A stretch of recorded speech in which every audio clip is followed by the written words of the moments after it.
मर्ग करी तोर भाई फन मवो कात रूप सजाए। मर्ग करी तोर भाई फन मवो कात रूप सजाए। आठों अंग तोरे गोरी बदन तोरे, आठों अंग तोरे गोरी बदन तोरे महर महर ममहाय, महर महर ममहाय। मर्ग करी तोर भाई फन मवो कात रूप सजाए। मर्ग करी तोर भाई फन मवो कात रूप सजाए।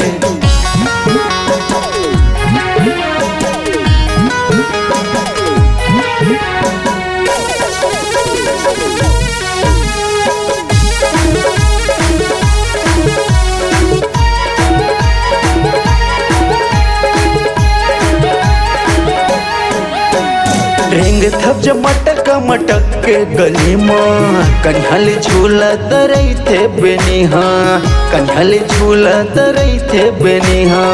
कटकोटुरा तोरे पाछू परे है, धर्मेंद्र फाहू वो तोर बर मरे है, धर्मेंद्र फाहू वो तोर बर मरे है। मर्ग करी तोर भाई फन मवो कात रूप सजाए। मर्ग करी तोर भाई फन मवो कात रूप सजाए।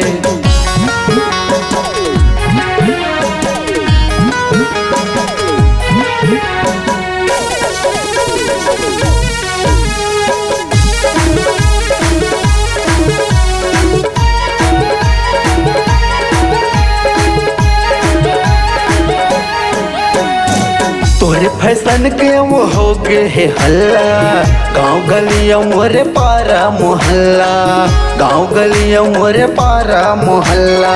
खोजत हम मौका कहूँ पाहूँ अकेला, चूम ले हो रानी खुल्ला मखुल्ला, चूम ले हो गोरी खुल्ला मखुल्ला।